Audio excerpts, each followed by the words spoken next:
Good morning dear student, सभी का online class में हार्दिक स्वागत है।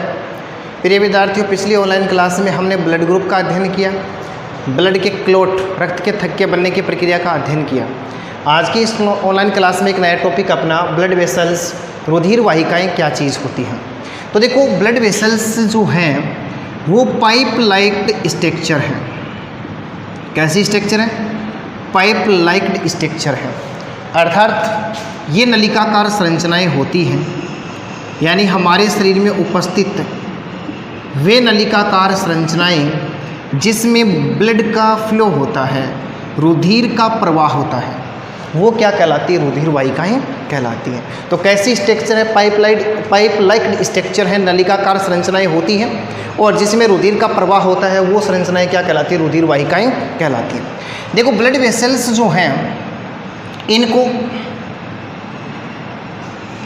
एनसीईआरटी के हिसाब से 2 भागों में बांटा गया है और राजस्थान पाठ्यक्रम के अनुसार इसको 3 भागों में बांटा गया है, क्योंकि हमारे शरीर में 3 प्रकार की नलिकाकार संरचनाएं होती हैं जिनमें रुधिर का प्रवाह अलग अलग प्रकार से होता है, तो उसको 3 भागों में बांटा गया। लेकिन मोस्टली जो है वो 2 नलिकाकार संरचनाएं होती है, क्योंकि जो तीसरी है वो उनके बीच में कनेक्टिव साइट का काम करती है, यानी जोड़ने का काम करती है, जोड़ने के स्थल का काम करती है। इसलिए एनसीईआरटी में उसको अलग से नहीं माना गया है। देखो, बात करते हैं हम सबसे पहली जो संरचना आती है वो आती है आर्टरीज। कौन सी है? आर्टरीज, यानी धमनी। और 2 नंबर पर आती है वेन्स, यानी कई प्रकार की वेन होती है, वेन्स होती हैं जिन्हें हिंदी में शिराएँ कहते हैं। और 3 नंबर पर अपनी कैपिलरीज है।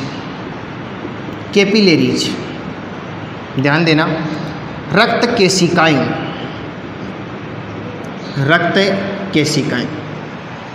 अब देखो, ये जो आर्टरीज हैं ये आगे जाकर के अत्यंत महीन नलिकाओं में विभाजित हो जाती हैं, जिन्हें आर्ट्रियोल्स कहते हैं, धमनिकाएं कहते हैं। क्या कहा जाता है? धमनिकाएं कहा जाता है। ये धमनिकाएं फिर आगे जाकर के, यदि बात की जाए स्ट्रक्चर में, आगे जाकर के और अधिक नलिकाओं का निर्माण कर देती हैं, पतली शाखाओं में विभाजित हो जाती हैं और ये शाखाएं क्या कहलाती है? कैपिलरीज कहलाती हैं। क्या कहलाती हैं? ये जो जितनी भी शाखाएं हैं इनको क्या कहा जाता है? कैपिलरीज कहा जाता है, यानी रक्त केशिकाएं कहा जाता है। फिर ये आगे जाकर के किस में खुल जाती है? वेनुल्स में खुल जाती है। किस में खुल जाती है? वेनुल्स में। यानी जो शिराएं हैं वो आगे जाकर किसका निर्माण करती है या किस से बनी होती है? सिरिकाओं से बनी होती है, या शिराओं की पतली नलिकाएं क्या कहलाती है? सिरिकाओं वेनुल से कहलाती हैं। तो इस प्रकार से हमारे शरीर में 3 प्रकार की रक्त वाहिकाएँ, ब्लड वेसल्स पाई जाती हैं। नंबर 1 आर्टरीज है। आर्टरीज आगे जाकर आर्ट्रियोल्स में खुलती हैं और आर्ट्रियोल्स आगे जाकर कैपिलरीज में खुलती हैं। कैपिलरीज अंतिम छोर पर वेनुल्स में खुलती है और वेनुल्स आगे जाकर किस में खुल जाती है? वेन्स में खुल जाती है। और एक पूरा का पूरा गुंथा हुआ जाल हमारे शरीर में पाया जाता है, जिसमें रुधिर का क्या किया जाता है? संचरण किया जाता है। देखो, हम बात करते हैं पहले आर्टरीज की, धमनी की बात करते हैं, शिरा की बात करते हैं। हमारे शरीर में उपस्थित ये जो नलिकाकार संरचनाएं हैं जो रुधिर का प्रवाह करती हैं, जिन्हें क्रमशः हम क्या कहते आए हैं? धमनी, शिरा तथा रक्त केशिकाएं कहते हैं। इनकी जो वॉल है, देखो किसकी बात करें हम? आर्ट्रियोल्स की बात कर लें या आर्टरीज की बात करें? आर्टरीज और वेन्स। किसकी बात करें? आर्टरीज और वेन्स। इनकी जो वाल है, जो दीवार है, जो भित्ति है, वो 3 लेयर की बनी होती है।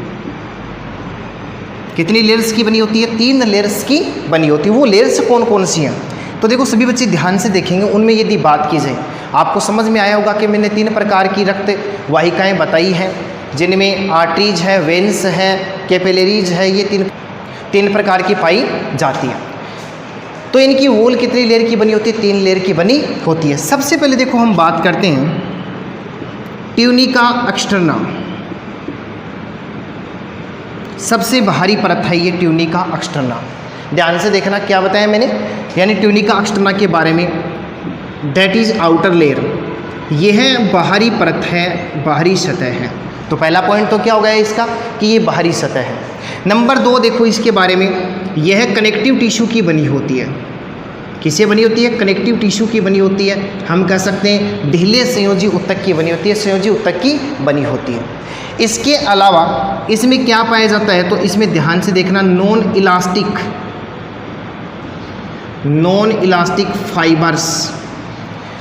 इलास्टिक फाइबर्स तंतु इसके अंदर पाए जाते हैं। किसकी बात कर रहा हूँ मैं? ट्यूनिका एक्सटर्ना की बात कर रहा हूँ। ये रुधिर वाहिकाओं की सबसे बाहरी परत होती है, बाहरी स्तर होती है, आउटर लेयर है। ये किसकी बनी होती है? कनेक्टिव ऊतक की बनी होती है, कनेक्टिव टिश्यूज़ की बनी होती है, संयोजी ऊतक की। और वो संयोजी ऊतक भी किस प्रकार का है? ढीले संयोजी ऊतक की बनी होती है। प्रिय विद्यार्थियों ध्यान से देखना, इसके अंदर क्या पाए जाते हैं? तो इसके अंदर नॉन इलास्टिक फाइबर पाए जाते हैं, या देखो इसको हम बोले कोलेजन। ध्यान से देखना, कोलेजन यानी अप्रत्यास्थ कोलेजन तंतु की ये बनी होती है। तो पहली परत कौन सी होगी इसकी? Tunica externa. अब नंबर 2 बात करें तो ध्यान से देखना, इसके अंदर जो नंबर 2 है ट्यूनिका मीडिया। ट्यूनिका मीडिया, ये ट्यूनिका जो मीडिया है ये रक्त वाहिकाओं की मिडल लेयर है। कैसी लेयर होती है?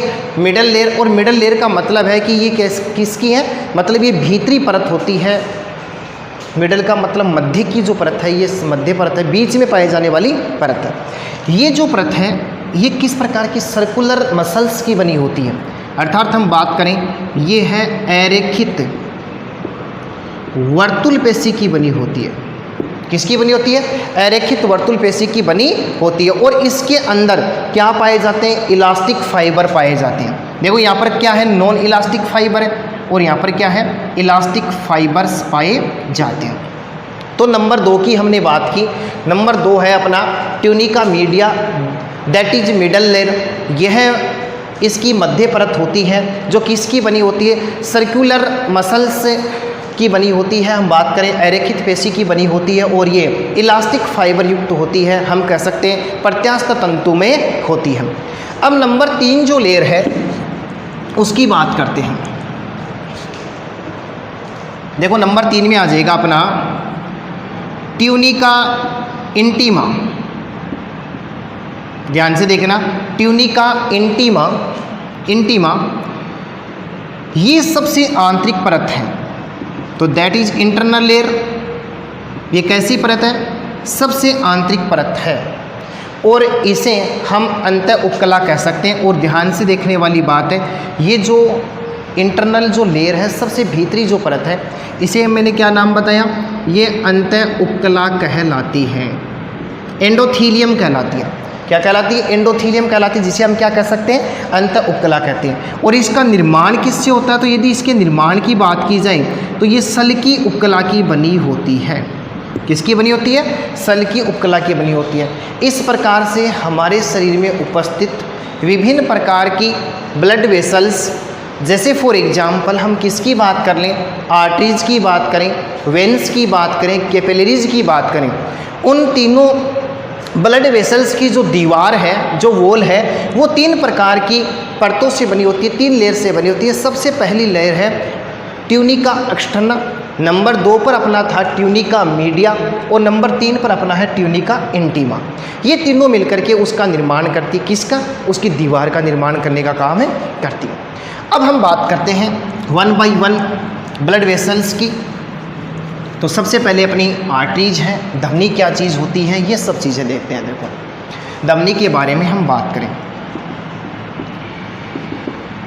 आर्टरीज क्या है, ये क्या काम करती हैं? ब्लड को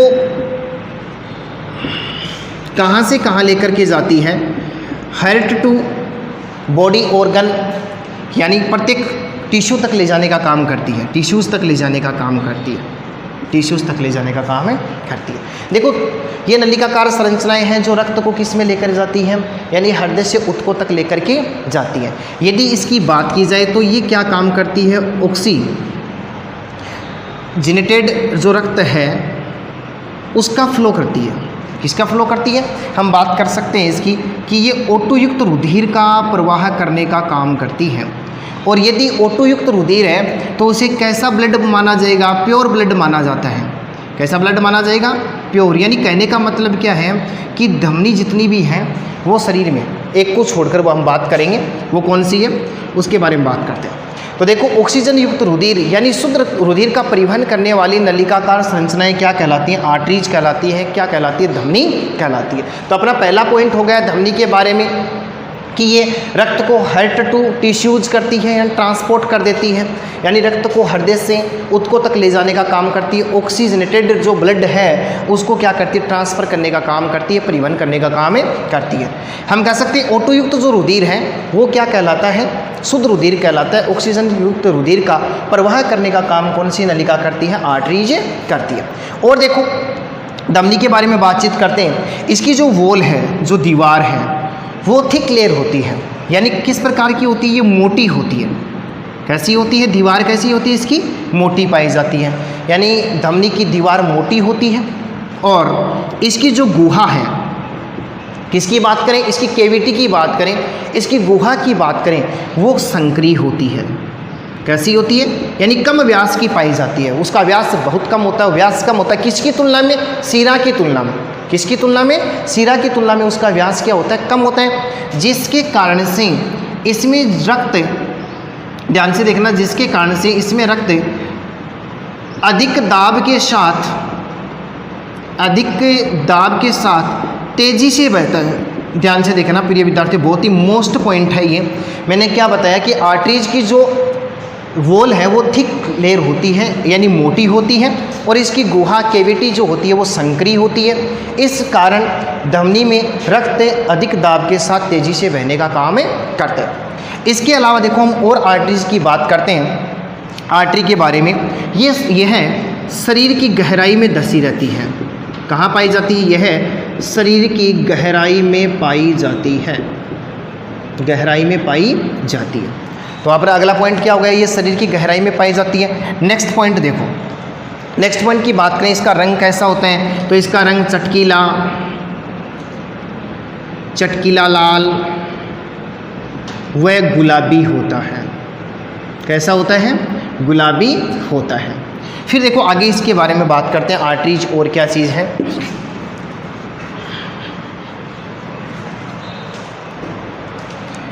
आर्टरीज आगे जाकर के और पतली नलिकाओं में बंट जाती हैं, जिन्हें आर्ट्रियोल्स कहते हैं। जिन्हें क्या कहा जाता है? आर्ट्रियोल्स कहा जाता है। धमनिकाएँ कहा जाता है, जो शुद्ध रक्त को कहाँ तक लेकर जाती है? कैपिलरीज तक ले जाने का काम करती है। इसके अलावा देखो, धमनी की बात की जाए तो इसमें वाल्व नहीं पाए जाते हैं। क्या एब्सेंट होते हैं? वाल्व नहीं पाए जाते हैं इसमें। वाल्व का मतलब है, देखो क्या चीज़ें होती है, वाल्व क्यों नहीं पाए जाते हैं? ये शुद्ध रुधिर का प्रवाह करती है। शुद्ध रुधिर का प्रवाह करने के कारण इसमें क्या एब्सेंट होते हैं? वाल्व नहीं पाए जाते। तो इसमें कई बातें हमने जानी। ये शरीर की गहराई में धसी रहती है, ये O2 युक्त रुधिर का प्रवाह करती है। हम इसको क्या कह सकते हैं? इसको हम वितरण वाहिनियाँ कह सकते हैं। क्या कह सकते हैं? इसको हम वितरण वाहिनियाँ कह सकते हैं। धमनी क्या कहलाती हैं? वितरण वाहिनी कहलाती है। क्यों कहलाती है? क्योंकि ये शुद्ध रुधिर का परिवहन करने का काम करती हैं और शुद्ध रुधिर को हृदय से कहाँ तक लेकर के जाती हैं? विभिन्न प्रकार के ऊतकों में ट्रांसपोर्ट करने का काम करती हैं। अब एक महत्वपूर्ण बात है, नोट लगा करके ध्यान रखना, एकमात्र एक ऐसी धमनी है जिसमें अशुद्ध रक्त का परिवहन होता है। वो कौन सी है? तो देखो, फुफ्फुस धमनी हम कह सकते हैं। पल्मोनरी जो आर्टरीज है वो डीऑक्सीजनेटेड ब्लड को फ्लो करती है, या हम कह सकते हैं अशुद्ध रुधिर का परिवहन करने का काम करती है। तो सभी को ध्यान होना चाहिए, हमारे शरीर में उपस्थित जितनी भी धमनियाँ होती हैं, आर्टरीज होती हैं, वो शुद्ध रक्त का परिवहन करती हैं, लेकिन एक को छोड़कर, और वो कौन सी है? फुफ्फुस धमनी है, जो हमेशा किस रक्त का प्रवाह करती है? अशुद्ध रक्त का प्रवाह करती है। मैंने आपको बताया कि इसमें वाल्व नहीं पाए जाते हैं। क्या बताया मैंने? कि इसमें वाल्व नहीं पाए जाते हैं। ध्यान रहे, अपवाद स्वरूप यदि बात की जाए, एक छोटी सी स्ट्रक्चर बनाते हैं, हृदय की हार्ट की स्ट्रक्चर में देखते हैं। देखो, हमारा जो हार्ट है वो 4 चैम्बर्ड है, 4 कक्षीय है। अब यहाँ पर महाधमनी निकलती है। क्या निकलती है? महाधमनी निकलती है। और इस भाग पर यदि बात की जाए तो फुफ्फुस कांड पाया जाता है, यानी इधर भी महाधमनी है लेकिन वो किस में जाएगी आगे जाकर के लंग्स में, मतलब लंग्स में जाएगी।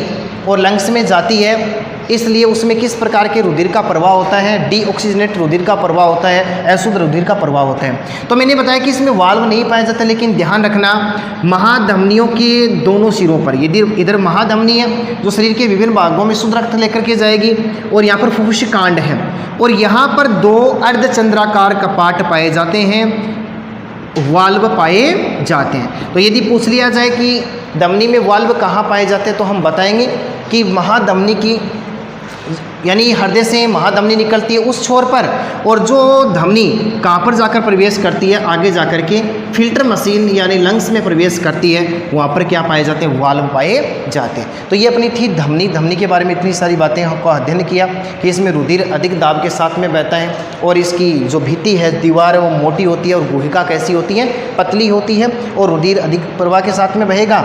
इसमें वाल्व नहीं पाए जाते, इसमें शुद्ध रक्त का प्रवाह होता है। अब हम आगे बढ़ते हैं। देखो अपनी दूसरी जो ब्लड वेसल्स हैं,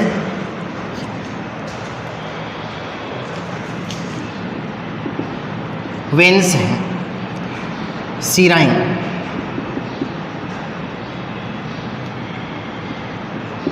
शिराएं आगे जाकर के वेनुल्स में खुलती हैं, या वेनुल्स, इसमें देखो किस प्रकार का मैकेनिज्म है। एक पूरा का पूरा यदि रुधिर वाहिनियों का चक्कर बनाया जाए तो सबसे पहले आर्टरीज पाई जाती है, ध्यान देना, सबसे पहले आर्टरीज है, और आर्टरीज के बाद में आर्ट्रियोल्स हैं, आर्ट्रियोल्स हैं, और आर्ट्रियोल्स आगे जाकर के देखो किस में खुल जाती हैं, कैपिलरीज में खुलती हैं, कैपिलरीज में खुलेंगी, और कैपिलरीज आगे जाकर के किस में खुल जाती है, वेनुल्स में खुल जाती है, और वेनुल्स आगे जाकर किस में खुलती है, वेन्स में खुलती है। तो ये पूरा का पूरा चक्कर है। धमनिकाओं में खुलेंगी, धमनिकाएं आगे जाकर के सिरिकाओं में रक्त कैपिलरीज में खुलेंगी, हम कह सकते हैं रक्त केशिकाओं में, और रक्त केशिकाएं आगे जाकर के सिरिकाओं में खुलती है, और सिरिकाएं किसका निर्माण कर देती हैं, एक मोटी नलिका का निर्माण करती है, जिसे हम क्या कहते हैं, शिरा कहते हैं। तो ये पूरा का पूरा चक्कर है। तो इसकी जो पतली शाखाएं हैं वो क्या कहलाती हैं, वेनुल्स कहलाती है। मोटी बात देखो इसके बारे में क्या है, ये अशुद्ध रुधिर का प्रवाह करती है। अशुद्ध रुधिर का प्रवाह करने वाली नलिकाकार संरचना क्या कहलाती है, वेन्स कहलाती है। अशुद्ध रुधिर का प्रवाह है। डीऑक्सीजनेट ब्लड का प्रवाह करने वाली नलिकाकार संरचना क्या कहलाती है, वेन्स कहलाती है। तो हम क्या कह सकते हैं, ये रुधिर को कहाँ से लेकर के कहाँ तक आती है, तो हम बात करेंगे यह रक्त को टिश्यू से हेड तक लाने का काम करती है, हृदय तक लाने का काम करती है।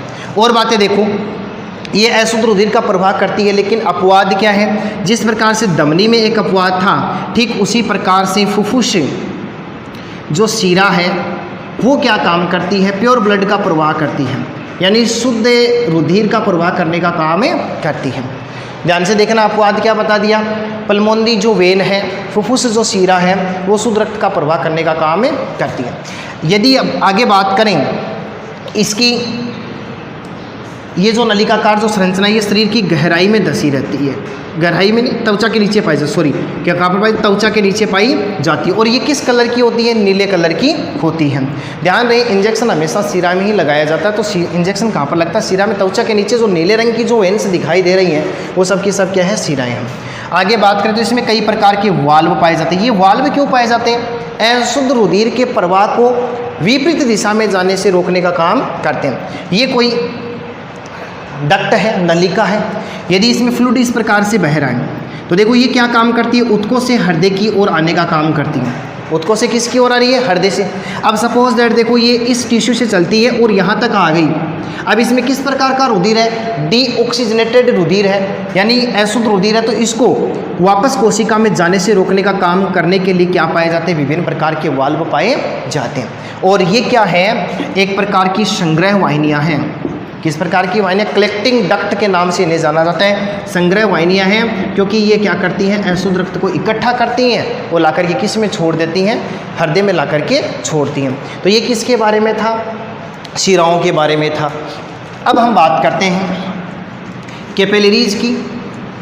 तो ये सबसे पतली नलिकाकार संरचनाएँ होती हैं। ध्यान से देखना, कैपिलरीज क्या चीज़ है, ये सबसे पतली यानी थिन लेयर, सबसे ज़्यादा पतली कोशिकाएं हैं, थिन सेल हैं ये। और इनका काम क्या होता है? तो इनका काम यही है कि ये आर्टरीज को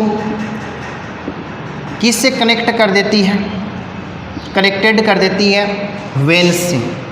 किससे कनेक्टेड कर देती है? वेन्स से। तो हम कह सकते हैं धमनी तथा शिरा को जोड़ने वाली पतली नलिकाकार संरचनाएं क्या कहलाती हैं? रक्त केशिकाएं कहलाती हैं। इसकी जो पैरामीटर की यदि बात की जाए, रक्त केशिकाओं के पैरामीटर की बात की जाए, तो ये 4 से 10 माइक्रोन मीटर व्यास की होती है। इसका व्यास कितना होता है? 4 से 10 माइक्रोन मीटर व्यास होता है। यदि इसकी लेंथ की बात की जाए कि ये कितनी लंबी होती है, तो ध्यान रहे 0.3 mm से लंबी नहीं हो सकती, यानी 0.3 mm से छोटी ही पाई जाती है। कौन? कैपिलरीज, रक्त केशिकाएं। तो काम क्या हो गया इसका? कनेक्टेड का काम करती है ये, धमनी तथा शिरा को जोड़ने का काम करती है। अब इसका मतलब देखो क्या हुआ, ये जो नलिकाकार जो संरचनाएं हैं कैपिलरीज जो हैं, ये क्या काम करती हैं? ये इसके अंदर जो इसकी जो भित्ति है, और एक बात और याद रखना, ये सिर्फ और सिर्फ ट्यूनिका इंटीमा की बनी होती है। ध्यान से देखना, किसकी बनी होती है?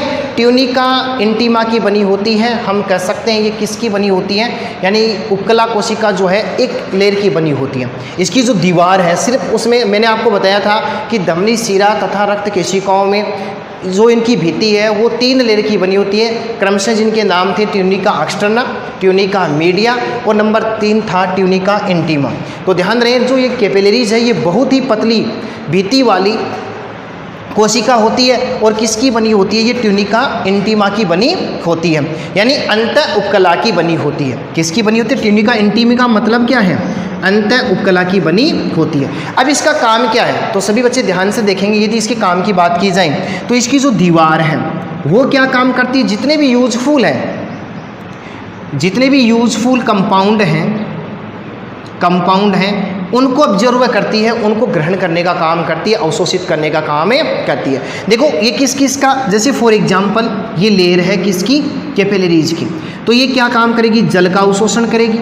इसके अलावा उपयोगी जितने भी पदार्थ हैं, जैसे हम फॉर एग्जांपल बात कर लें ग्लूकोज की बात करें, हम किसकी बात करें? एमिनो एसिड की बात करें, हम किसकी बात करें? फैटी एसिड की बात करें। तो कई प्रकार के यूजफुल कंपाउंड कब बने थे? वो कब बने थे? तो हमने एक चैप्टर पढ़ा था डाइजेस्टिव सिस्टम ऑफ ह्यूमन, मानव का पाचन तंत्र। उसमें भोजन के पाचन के बाद में बात की थी कि कुछ सरलतम यौगिक बन जाते हैं जिनका छोटी आंत्र की उपकला क्या कर लेती है? अवशोषण तथा स्वांगीकरण कर लेती है। और स्वांगीकरण के मैकेनिज्म में हमने एक बात पढ़ी थी कि वो सरलतम यौगिक है छोटी आंत्र की उपकला पर पाए जाने वाले रंशांकुर, जिसको हमने क्या कहा था? विलाई, उसके ऊपर क्या उपस्थित था? माइक्रोविलाई, यानी सूक्ष्मांकुर की सहायता से अवशोषित कर लिए जाते हैं और रक्त में मिलाकर के शरीर की प्रत्येक कोशिका में भेज दिए जाते हैं, जहाँ पर विभिन्न प्रकार की मेटाबॉलिज्म मैकेनिज्म कंप्लीट होती हैं, यानी उपापचय क्रियाएं संपादित होती हैं। तो ये यूजफुल जो कंपाउंड हैं, जो उपयोगी जो पदार्थ हैं, उनको अवशोषित करने का काम किसका होता है? तो ध्यान रहे ये कैपिलरीज का होता है। इसके अलावा ये कैपिलरीज क्या काम करती है?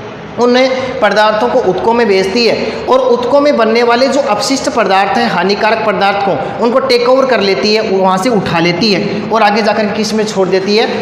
किस में छोड़ देती है? वेनुल्स में छोड़ देती है, यानी सिरिकाओं में छोड़ देती है। और वो सिरिकाएँ किस में लेकर के जाती हैं? शिरा में। और वो शिरा किस में लेकर के जाएगी?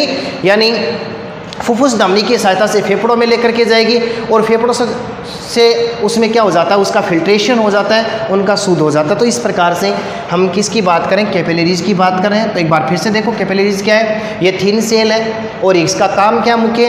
ये आर्टरीज और वेन्स को कनेक्टेड करने का काम करती है, जोड़ने का काम करती है। इसके पैरामीटर की बात की जाए तो ये 4 से 10 माइक्रोन मीटर की संरचना होती है। लेंथ 0.3 mm से ज़्यादा लंबी नहीं हो सकती।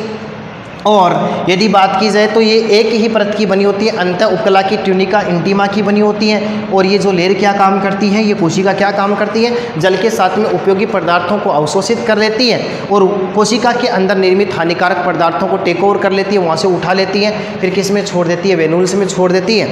और वेनुल्स आगे ले जाकर उसको किस में छोड़ देता है? शिरा में छोड़ देता है। तो ये हमारे शरीर में पाए जाने वाली ब्लड वेसल्स थी जिनका हमने अध्ययन किया। यदि इसको एक डायग्राम के माध्यम से समझने का प्रयास करें कि इसका किस प्रकार का निरूपण है, तो देखो ये आर्टरीज है, ध्यान देना, ये आर्टरीज की स्ट्रक्चर है, ये धमनी की स्ट्रक्चर है। ये धमनी आगे जाकर के शाखाओं में बढ़ जाती है, ऐसे शाखाओं का निर्माण कर लेती है और ये शाखाएं आर्ट्रियोल कहलाती हैं। ध्यान से देखना क्या कहलाती हैं, आर्ट्रियोल्स कहलाती हैं, धमनिकाएँ कहलाती हैं।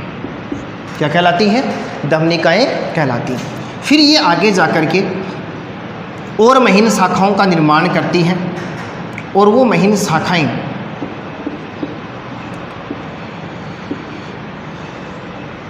कैपिलरीज कहलाती हैं, जिनका एक विशिष्ट जाल पाया जाता है जो शरीर की प्रत्येक कोशिका तक फैला रहता है और आवश्यक व अनावश्यक पदार्थों को क्या करता है, ट्रांसपोर्ट करने का काम करता है। तो इसको क्या कहा जाएगा, कैपिलरीज कहा जाएगा। और कैपिलरीज आगे जाकर किस में खुल जाती हैं, मिलकर के किसका निर्माण कर लेती है, वेनुल्स का निर्माण कर लेती है और वेनुल्स आगे जाकर किस में बंट जाती हैं, वेन में बंट जाती है। तो ये पूरा का पूरा डायग्राम है अपनी रुधिर वाहिकाओं का। धमनी, फिर धमनिकाएँ, फिर रक्त केशिकाएँ, फिर शिरिकाएँ और उसके बाद में कौन सी आ जाती है, शिरा आ जाती है। अब एक साथ यदि धमनी व शिरा में अंतर की बात की जाए तो ध्यान से देखना, धमनी को दोनों में अंतर बता रहा हूँ मैं, बिटवीन डिफरेंस एट्रियोल्स एंड वेन्स। तो पहला इसका अंतर है कि धमनी को क्या कहा जाता है, वितरण वाहिनियाँ कहा जाता है। नंबर 1 शिरा का, इसे संग्रह वाहिनी कहते हैं। धमनी शुद्ध रक्त का प्रवाह करती है, लेकिन किसको छोड़ करके, फुफ्फुस धमनी अशुद्ध रक्त का प्रवाह करती है। अब शिरा की बात करें, शिरा अशुद्ध रुधिर का प्रवाह करती है, लेकिन फुफ्फुस शिरा शुद्ध रक्त का प्रवाह करने का काम करती है। अगली बात की जाए, धमनी में वाल्व नहीं पाए जाते, कपाट नहीं पाए जाते हैं, लेकिन महाधमनी तथा फुफ्फुस कांड में अर्धचंद्राकार कपाट पाए जाते हैं। अब शिरिकाओं की बात करें तो शिरा में विभिन्न प्रकार के कपाट पाए जाते हैं जो अशुद्ध रक्त के विपरीत प्रवाह को रोकने का काम करते हैं। और बात करें तो धमनी जो है वो चटकीले लाल व गुलाबी रंग की होती है, जबकि शिराएँ गहरे लाल व नीले रंग की होती हैं। अब बात करें धमनी की तो धमनी शरीर की गहराई में धंसी रहती है, गहराई में पाई जाती हैं, जबकि शिराएँ जो हैं वो त्वचा के नीचे पाई जाती हैं। अगले काम की यदि बात करें तो धमनी की दीवार मोटी होती है, गुहा संकरी होती है। तो उसकी बात कर लें तो जो धमनी शिरा है उसकी दीवार कैसी होती है, पतली, और गुहा कैसी होती है, चौड़ी होती है। अगला पॉइंट धमनी का, इसमें रुधिर अधिक दाब के साथ में तेजी से बहता है और उसमें रुधिर कम दाब के साथ में धीरे धीरे बहने का काम करता है। और बात करें तो मृत्यु के बाद में धमनी जो प्रत्येक जंतु, मैं मनुष्य की बात नहीं कर रहा हूँ, पृथ्वी पर जितने भी मैमल्स हैं, जितने भी स्तनधारी प्राणी हैं, यदि उनकी मृत्यु हो जाती है तो मृत्यु के बाद में धमनियाँ खाली हो जाती हैं, लेकिन शिराएँ भरी रहती हैं। शिराएँ क्यों भरी रहती है, क्योंकि उसमें क्या पाए जाते हैं, जगह जगह वाल्व पाए जाते हैं और उन दो वाल्वों के बीच में जो रुधिर है वो उसके अंदर ही पड़ा रहता है। तो ये पॉइंट है इसका महत्वपूर्ण कि जंतु की मृत्यु के बाद में धमनी में रुधिर खाली हो जाता है, धमनी से रुधिर खाली हो जाता है, लेकिन शिरिकाओं में रुधिर पाया जाता है। और यदि बात की जाए तो ये जो शिराएँ हैं इनके अंदर देखो क्या है, शिराओं में इंजेक्शन लगाया जाता है, ये भी पॉइंट है, इसमें इंजेक्शन लगाया जाता है। अब हम बात करें कैपिलरीज की, और कैपिलरीज क्या है, तो ये तो दोनों का ही काम करती है, रुधिर का O2 का आदान प्रदान करने का काम करती है, यानी आवश्यक पदार्थों को लेती है और अनावश्यक पदार्थों को शरीर से बाहर मुक्त करने का काम करती है। तो आज के ऑनलाइन क्लास में बहुत ही अच्छे से हमने ब्लड वेसल्स की बात की। कल हम बात करते हैं हार्ट स्ट्रक्चर। धन्यवाद।